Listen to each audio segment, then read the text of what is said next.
G'day there, Terence from Building Profit. Yesterday morning, I was asked to deliver a quick presentation to a group of builders and trades to help them to better manage their supply chain, navigate through all the current. There's a whole lot of stock shortages, particularly in construction at the moment, and everything is going up in price. There's been some massive price increases, particularly over the last 12 months. In lots of different industries, actually. Now, this has had some major flow-on effects to some larger businesses. We've had ProBuild in Australia just file for voluntary administration recently, and it's going to have flow-on effects to all sorts of other businesses as well.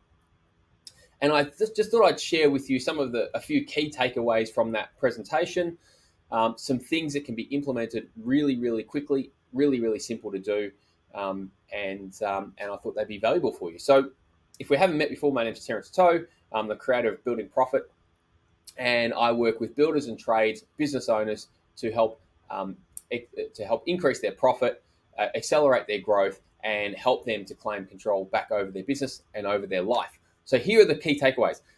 Firstly, the first thing is really identify and focus on the things that you can control. I think that what we can get caught up, and this sounds really simple, but what we can get caught up in is talking about and focusing on the things that we can't control. One of the things that we can't control is the fact that right now we're in an inflationary market with restricted supply. That's all outside of our control.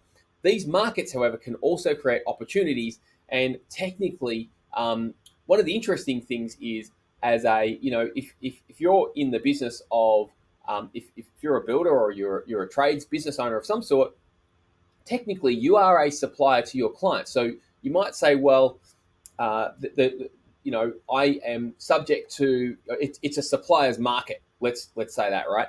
Well, if that is the case, well, yes, it might be a supplier's market. You happen to be one of those suppliers. That part is within your control. Okay, and so there are always opportunities there. So that's the first thing that we kind of covered off on. Really, really simple, but also really important to remember. The next thing we kind of covered off on was a little bit about negotiation. So in any negotiation where you have a motivated buyer and a motivated seller at a given point in time, you've got two really significant levers. You've got price, that's the first one, and you've got terms. So when we talk about price, we can, some of the things, what can we do to make sure that we're getting the right pricing? Well, the first thing is we can make sure that we're proactively checking pricing between suppliers.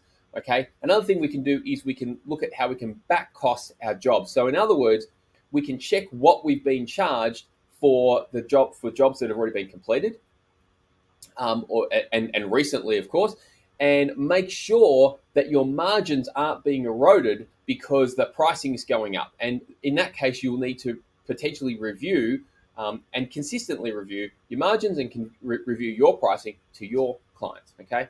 The next thing is, we can look for opportunities, provided we got good cash flow. We can look for opportunities for bulk purchases and quantity buys. Those opportunities, are often out there, and quite often when we don't need to worry about it, we're not doing it. But if you had a look over the next, 3, 6, 12 months, there's a whole lot of stuff that you could probably identify that you're going to need no matter what. You just know that you're going to need those things. Once you identify those, is there an opportunity to bulk buy or to quantity buy and maybe get a decent amount off that? Sometimes you can get 10, 20, 30% off just by buying in bulk. Okay. And the next thing, which kind of relates to that, is just forward purchasing. Understanding that, looking at what's coming up in the pipeline for the next 3, 6, 12 months and saying, okay, well, can I forward purchase that now?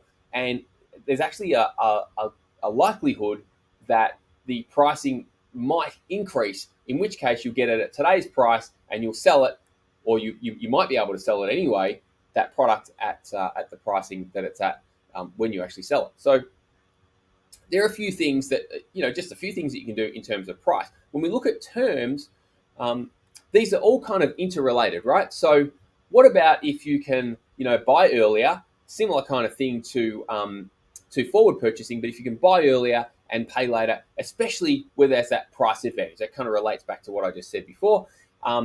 Or maybe look at extended payment terms. So if the pricing is non-negotiable, maybe the payment terms could be pushed out.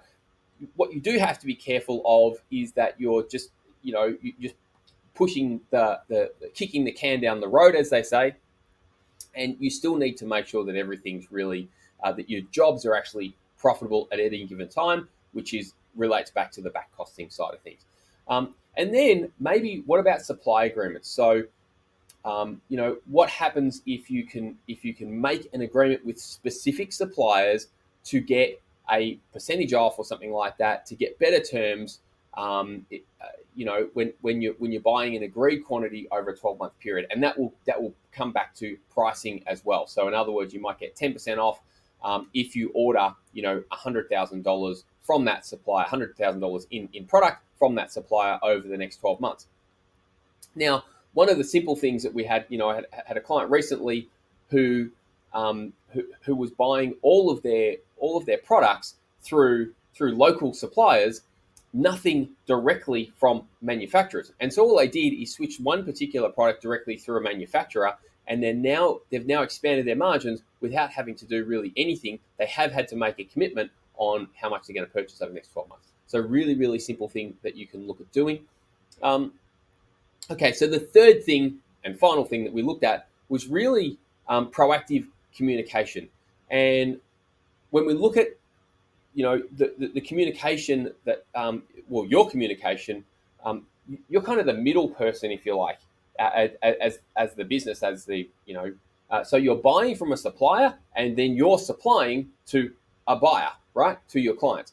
And so there's really two people you need to proactively communicate really, really well with, and one of those is the suppliers and the other one is the clients. So let's go through that. Proactive communication with suppliers is all about, here's a few ideas, right? Find out when your suppliers have actually got price rises coming through and just purchase before the price rises come through.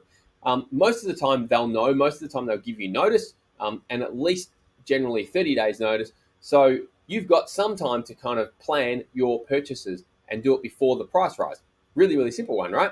What about, another idea is to simply confirm stock levels with the supplier for the stock that you need. Because then if it looks like the stock levels are going to be low for some of the items that you need, then you can then prioritize the purchase of those items to make sure you've got the items that you need when you need them. By the way, that gives you a significant advantage when you're actually selling those items, because what you might find is that all of your competitors have really limited supply of those exact same items, okay? The next thing you can do is look at pre-purchasing. The next thing you can do is look at how you can build relationships with key existing suppliers.